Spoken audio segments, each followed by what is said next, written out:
Hey guys, Mr. LMFAO Pancakes here. Payday 3, No Rest for the Wicked, Solo Stealth, Ultimate No Nonsense Guide. Let's go. I would like to apologize for the audio because I had major cotton mouth while recording this. Also, I'm too lazy to soundproof. Alright, please enjoy. Firstly, if you're already familiar with the basics, skip to this timestamp here. And if you want to try things yourself, but just want the location of certain items, I'll be showing a rough map of everything at this timestamp here. So, to kick things off, let's talk about area types. We have public areas, private areas, and secure areas. In public areas, you can basically do as you please without drawing suspicion while in casing mode. These areas will be the bank lobby, the parking lot, and the street. In private areas, guards and cameras will be suspicious of you in casing mode, and if you're spotted, you'll be escorted to the closest public area. Civilians, however, will not care about you unless you do something bad, just like your dad.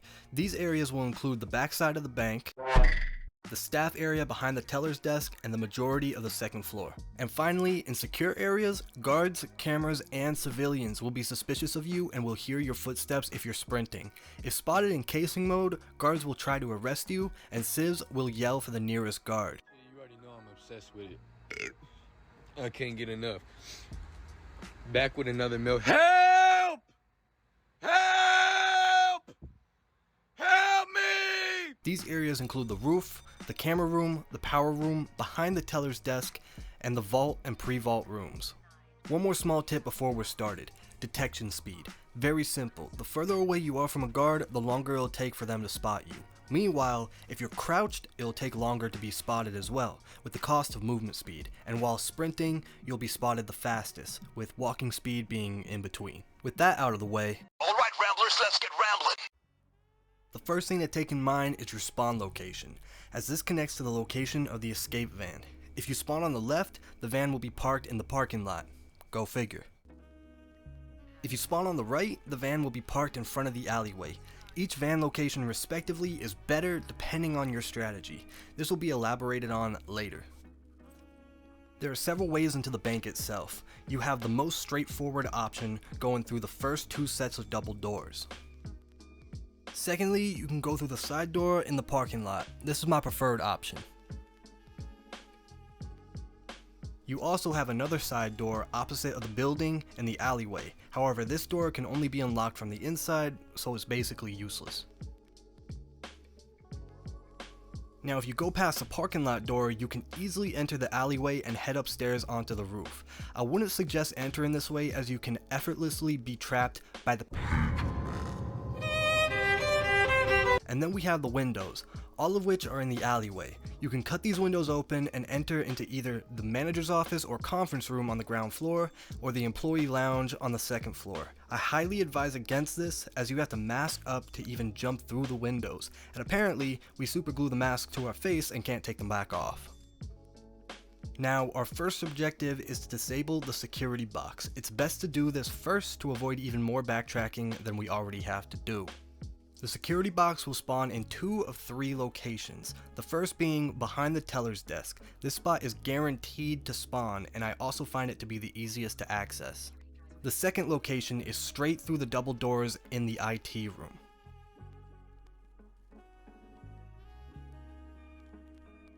And the third is on the second floor in the printing office.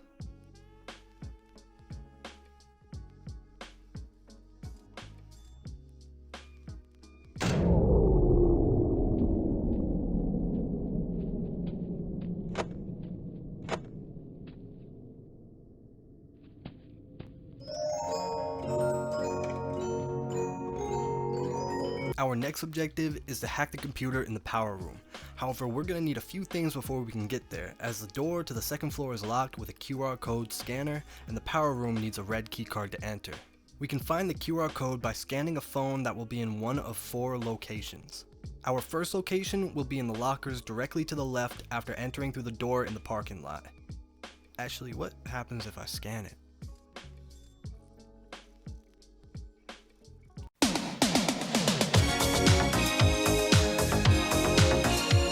second location will be straight through in the IT room to the left side here.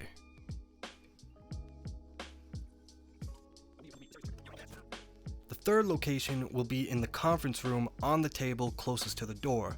Make sure to hide behind this chair if the guard is on the other side of the window. And the final location is in the manager's office, on the desk. This one could be tricky as you have to time the lockpick to avoid detection from the cameras, the guard, and roaming civilians.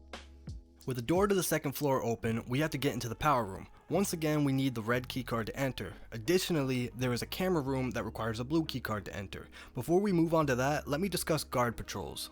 The first guard you'll usually see will be patrolling the lobby area. He'll be notable later. There is also a guard patrolling the parking lot. He'll also be a pain later. There's the guard in the alleyway. Then the guard on the roof, who is practically useless.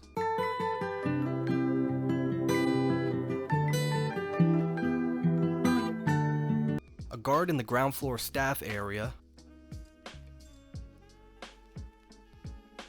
A guard patrolling the second floor. And the guard in the camera room who literally exists just to die. I guess the roof guard is glad he's up there. Why are we still here? Just to suffer? And the final guard route here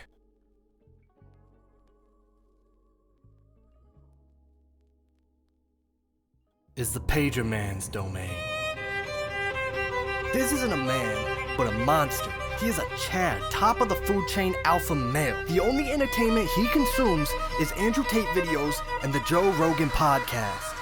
Only thing he eats is protein powder for breakfast, lunch, dinner, and brunch.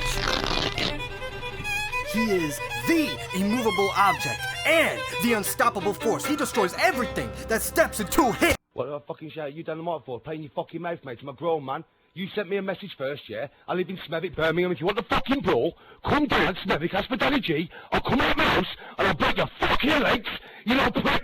Know what I'm saying? Know what I'm fucking saying?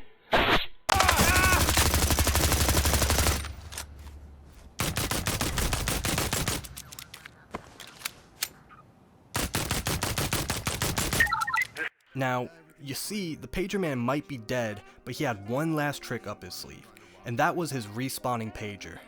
Who I call the pager man is who the game calls the lead guard. Once he is incapacitated, his pager will need to be answered every minute until the alarm goes off, and every answered pager of his will count towards the pager limit, so this man cannot be killed or stealth is over. And that sucks, as his route is specifically engineered to inflict the most pain possible. To somewhat circumvent this, we'll want to know his location at any time we please, like the CIA. So we're going to use MicroCams. This equipment allows us to place a camera on any surface we like, including the back of a guard. Place one on the pager man and the other one on whoever. If I'm masking up, I'll place it on the second floor guard. I will need you to come. But if I'm not, I'll place it on the ground floor guard. You can place these things simply by being sneaky, but I find it's easiest to place them while being escorted out by a guard when their back is turned. Civs and cameras will be suspicious of you while you're doing this, so make it quick while you're in view of them. Finally, the keycards. There will be 2 of them on the map, both of them being held by a guard. The guards who hold them will never change, but the color of the keycard will. You'll find a keycard on the ground floor guard, and the second floor guard, with it hanging on the back of their belt. Once again, you can be sneaky and pickpocket them. My favorite places to pull a lick on the ground floor guard are here next to the stairs, and here next to the security door. And for the second floor guard, I like here next to the printing office, here next to the vending machines, and here in front of the window over the lobby.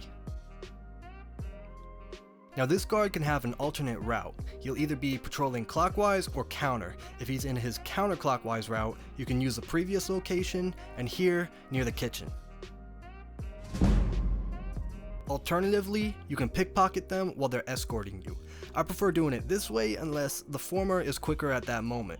I'll usually take their keycards on the stairwell, or in front of the parking lot door, but as long as the action isn't being observed, you're good to take it.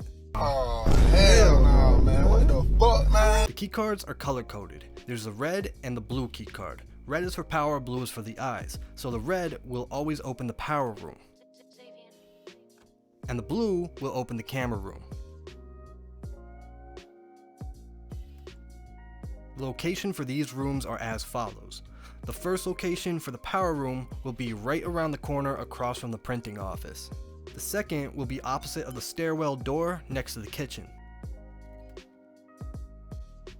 And the third will be on the roof opposite of the stairwell door. Again.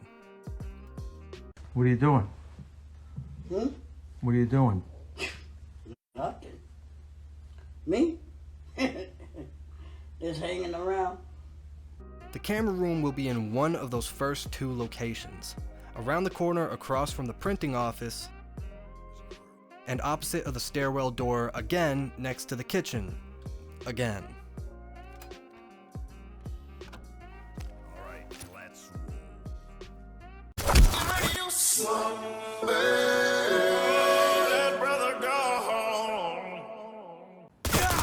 We're now in the power room. First, hack the computer and wait a few seconds while it completes.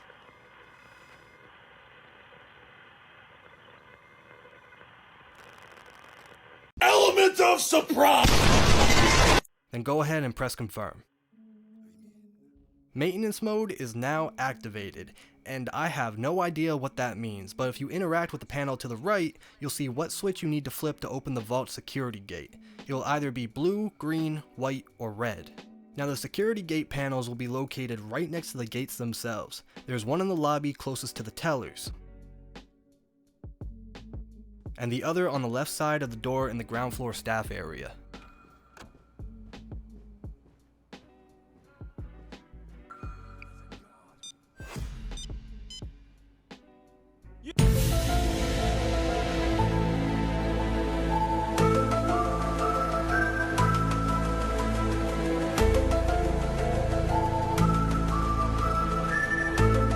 In this case, the color is green, so that's the switch we'll flip. And in this case, it's blue. With that door open, all we have left is the vault door. Be careful as there are two camera spawns in the pre-vault room if you haven't dealt with them yet. First, we have the eye scanner, which can be completely useless depending on your strategy. And second is the keypad. You'll see a UV light revealing the numbers of a 4-digit code, and if you want, you can brute force it right then and there, but Shade wants us to find an executive, so let's talk about that first. On Overkill, there will be two relevant spawns for an executive, both upstairs. One will be walking between the printing office and the kitchen.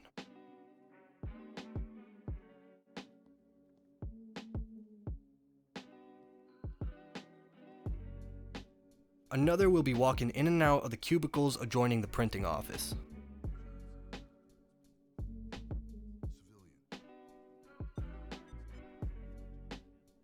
This is one of the most difficult sections of the heist. Firstly, I like to enter the camera room, mask up, and take out the guard.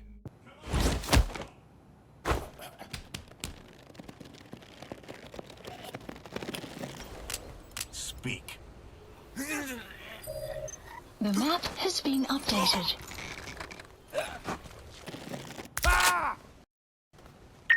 Everything all right over Yeah, there? hey there, buddy. Just saw something that kind of spooked me. After the coast is clear, run to the printing office and wait for the executive to enter.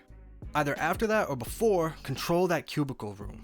If you're unlucky, they'll spawn in a way where they can see you moving the executive downstairs.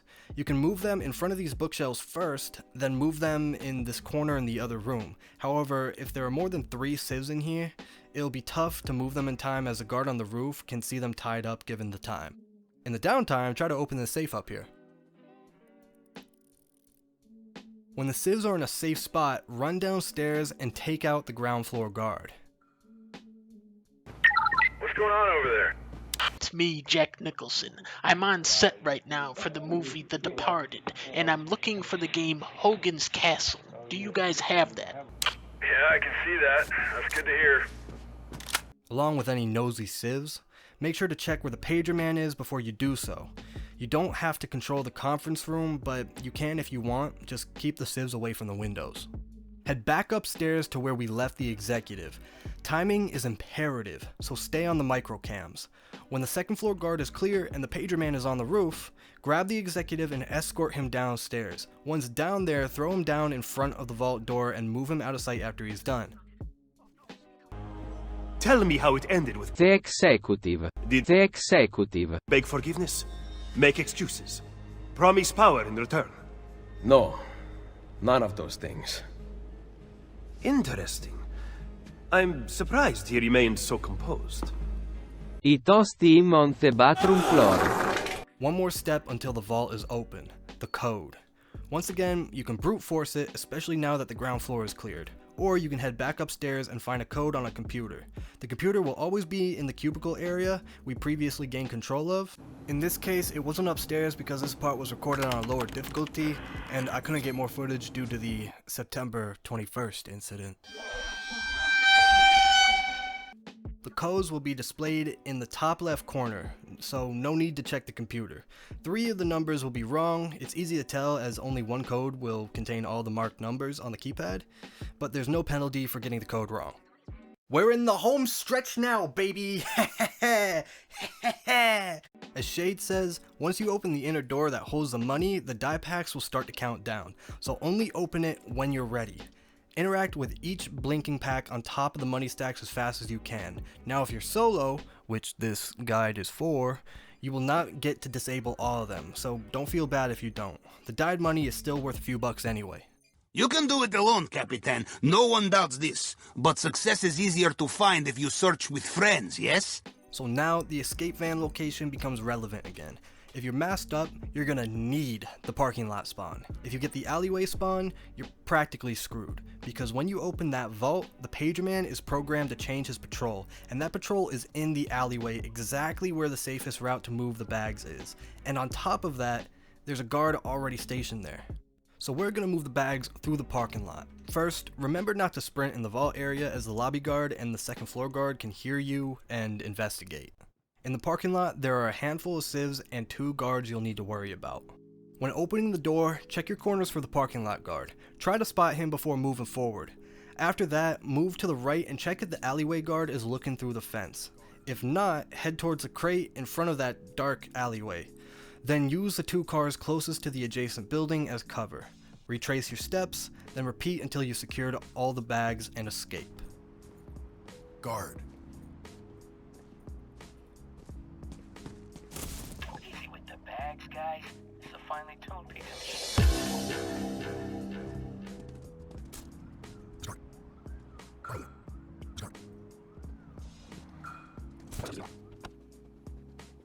Congrats, you're done. And there is no other way to complete this heist. Or is there? This is my preferred strategy. We don't even need to mask up for this. Once we open the security gate, we're gonna head in and put in the keypad code. Now, when you restart the heist, the generation seed will be the same. So that means the same vault code. And that's all you need, no fuss over dragging the executive down here. So you can either follow the previous steps and get the code, or you can brute force it. Brute forcing the code is boring, but safer. Now we'll have to be careful of the camera in the pre-vault room and time the keypad presses with its rotation. A good place to hide is a corner in front of the vault door, however a camera is commonly in sight, so my suggestion is to open the security gate to the lobby and just wait in front of the doorway. Just make sure the lobby guard and camera are looking away when you re-enter. One last thing, if the first code you enter is incorrect, a civilian will walk in to investigate.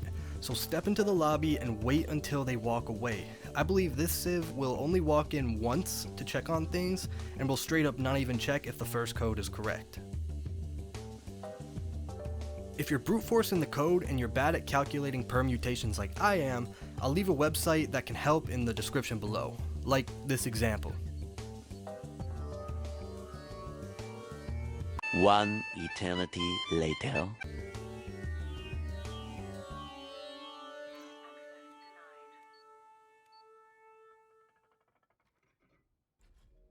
Once the vault is open, get to bagging and remember the safe deposit boxes. There can be up to 2 bags of cash in them.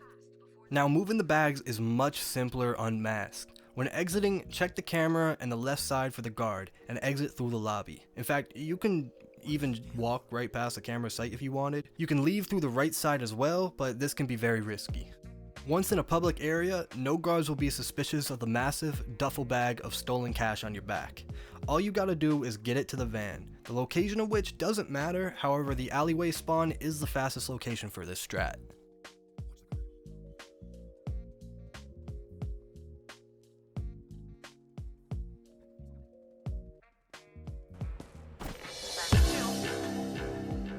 And congratulations, you successfully robbed a bank, allegedly, as a joke, in Minecraft. For everyone who made it through the video so far, hey, how's your day going? I love you. Especially you, David, you the homie. Yeah.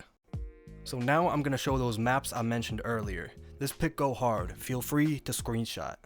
And for everyone who skipped to the end here, hey, how's your day going? This is a map of the ground floor. I'll have it up for a few seconds.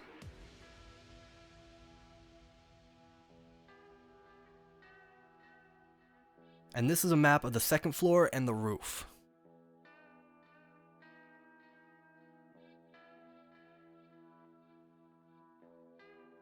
One more very last thing are some useful skills for this heist, from most useful to least. They are walk the walk, under the grifter tree. This will really help cover you from camera detection if stacked with rush skills. Social engineering, under the grifter tree, this avoids needing to wait for civs to pass for illegal actions like stealing keycards if stacked with rush skills. Glitch protocol, under the hacker tree, this can really help if you need to move around a guard as it distracts them for 5 seconds. Infiltrator aced. This skill will give you rush on lockpicks, and when aced, gives you rush when being detected by guards. Very useful rush skill, and helps if you need to break line of sight quickly. Pressure points. Under the CQC specialist tree, this skill will simply buy you time when eliminating guards. Cover up. Under the CQC specialist tree, this will simply save you time of answering a pager. Grifter ace. This skill is extremely useful at gaining rush, and when ace can potentially help a lot when trying to control areas. Quick fingers, that's what my girl calls me. Under the infiltrator tree, this will dramatically save you time when lockpicking doors if stacked with rush skills. Open mic. Under the grifter tree, this skill will simply save time on answering all pagers. Pinpoller. Under the CQC specialist tree, this one may be a little strange, but the 5% movement speed with a hostage can help just that little bit when moving the executive. Manipulator basic. This skill will simply allow you to get civs under control just that little bit faster. Swift. Under the escapist tree, this will give you a flat movement bonus if masked up. Signal catch. Under the hacker tree, this can help dramatically if you can't reach a pager in time. Groundskeeper. Under the CQC specialist tree, this will speed up the time to perform a takedown.